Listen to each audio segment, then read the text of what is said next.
Hi, എല്ലാവർക്കും നമസ്കാരം. നമ്മൾ ഇതിനു മുൻപൊരു വീഡിയോ ചെയ്തിട്ടുണ്ടായിരുന്നു. ഓട്ടോകാഡിലെ ബ്ലോക്കിന് റൊട്ടേറ്റ് പാരാമീറ്റേഴ്സ് കൊടുക്കുന്നത്. അതേപോലെ തന്നെ ബ്ലോക്കിന് നമുക്ക് സ്കെയിൽ പാരാമീറ്റേഴ്സും കൊടുക്കാം. അത് എങ്ങനെയെന്നാണ് ഇന്നത്തെ വീഡിയോയിൽ നമ്മൾ നോക്കുന്നത്. റൊട്ടേറ്റ് പാരാമീറ്റേഴ്സ് കൊടുക്കുന്ന വീഡിയോ നിങ്ങൾ കണ്ടിട്ടില്ല എങ്കിൽ അതിൻ്റെ ലിങ്ക് ഞാൻ ഡിസ്ക്രിപ്ഷനിൽ കൊടുക്കുന്നുണ്ട്. ആവശ്യമുള്ളവർക്ക് അവിടെ പോയിട്ട് കാണാവുന്നതാണ്. നിങ്ങൾ ഇതുവരെ എൻ്റെ ചാനൽ സബ്സ്ക്രൈബ് ചെയ്തിട്ടില്ല എങ്കിൽ സബ്സ്ക്രൈബ് ചെയ്ത് തൊട്ടടുത്ത് കാണുന്ന ബെൽ ബട്ടൺ എനേബിൾ ചെയ്യുക. അപ്പോഴായിരിക്കും ഞാൻ അപ്ലോഡ് ചെയ്യുന്ന ഓരോ വീഡിയോയും നിങ്ങൾക്ക് നോട്ടിഫിക്കേഷനായി ലഭിക്കുക. ഓക്കെ, നമുക്ക് വീഡിയോയിലേക്ക് കടക്കാം. അതിനുവേണ്ടി ഞാനിവിടെ ഒരു ഓട്ടോകാഡ് ഫയൽ ഓപ്പൺ ചെയ്യുന്നു. ഇവിടെ ഞാൻ നോർത്ത് സിംബലിൻ്റെ ഒരു ബ്ലോക്ക് ക്രിയേറ്റ് ചെയ്ത് വെച്ചിട്ടുണ്ട്. നമുക്ക് ആദ്യം ഇത് ബ്ലോക്ക് എഡിറ്റ് ചെയ്യണം. അതിനുവേണ്ടി ഇത് ഞാൻ ഡബിൾ ക്ലിക്ക് ചെയ്യുന്നു, ഓക്കെ കൊടുക്കുന്നു. ഇപ്പോൾ ഇത് ബ്ലോക്ക് എഡിറ്റിലേക്ക് വന്നു കഴിഞ്ഞു. അതിനുശേഷം ഇവിടെ വന്നതിന് ശേഷം നിങ്ങൾക്ക് ഇവിടെ കാണാൻ പറ്റും ലീനിയർ എന്ന്. ഈ ലീനിയർ ക്ലിക്ക് ചെയ്യുക.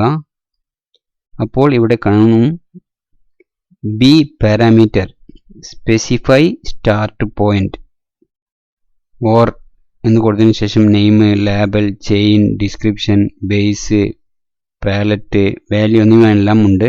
അതൊന്നും തന്നെ ഒന്നും ചെയ്യേണ്ട. ഞാനിവിടെ സ്റ്റാർട്ട് പോയിന്റ് ക്ലിക്ക് ചെയ്യുന്നു. അതിനുശേഷം എൻഡ് പോയിന്റും ക്ലിക്ക് ചെയ്യണം. അതും ഇതുപോലെ ക്ലിക്ക് ചെയ്ത് ഇതുപോലെ കൊടുക്കുന്നു. അപ്പോൾ നിങ്ങൾക്ക് കാണാൻ പറ്റും ഇവിടെ B parameter enter number of grips എന്ന്. ഞാൻ 1 കൊടുത്ത് എൻ്റർ കൊടുക്കുന്നു. ഇനി തൊട്ടടുത്ത് കാണുന്ന ഓപ്ഷനിൽ വന്നിട്ട് ഇവിടെ കാണും നിങ്ങൾക്ക് ഇതിൽ സ്കെയിൽ എന്നത് ക്ലിക്ക് ചെയ്യുക. അപ്പോൾ നിങ്ങൾക്ക് കാണാൻ പറ്റും ഇവിടെ B action tool select parameter. ഇതാണ് നമ്മുടെ പാരാമീറ്റർ. ഇത് സെലക്ട് ചെയ്യുന്നു. അത് സെലക്ട് ചെയ്യുമ്പോൾ നിങ്ങൾക്ക് കാണാൻ പറ്റും സെലക്ട് ഒബ്ജക്റ്റ്. അപ്പോൾ ഈ ഒബ്ജക്റ്റ് ഇതുപോലെ സെലക്ട് ചെയ്യുക, എൻ്റർ കൊടുക്കുക. അത്രയേ ഉള്ളൂ. അതിനുശേഷം ഈ ബ്ലോക്ക് എഡിറ്റർ ക്ലോസ് ചെയ്യുക, സേവ്. ഇനി ഇത് ക്ലിക്ക് ചെയ്യുമ്പോൾ ഇതിൻ്റെ മുകളിൽ ഒരു ഐക്കൺ വന്നതായിട്ട് കാണാൻ പറ്റും. ഞാനിത് കോപ്പി എടുക്കുന്നു. ഒരു 2-3 കോപ്പി എടുക്കുന്നു. ഓക്കെ, ഇനി നമുക്ക് ഇത് സ്കെയിൽ ചെയ്യുന്നത് എങ്ങനെ നോക്കാം. ഇതാ, ഈ ഇവിടെ പിടിച്ച് ഇതുപോലെ വലിച്ചാൽ മതി. ഇത് നിങ്ങൾക്ക് വലുതാവും. ഇതാ, ഇനി ചെറുതാക്കണമെന്നുണ്ടെങ്കിൽ താഴേക്ക് ഇതുപോലെ വലിക്കുക. ഇതാ, നിങ്ങൾക്ക് എത്ര വലുതാക്കണമെങ്കിലും ഇതുപോലെ വലുതാക്കാം.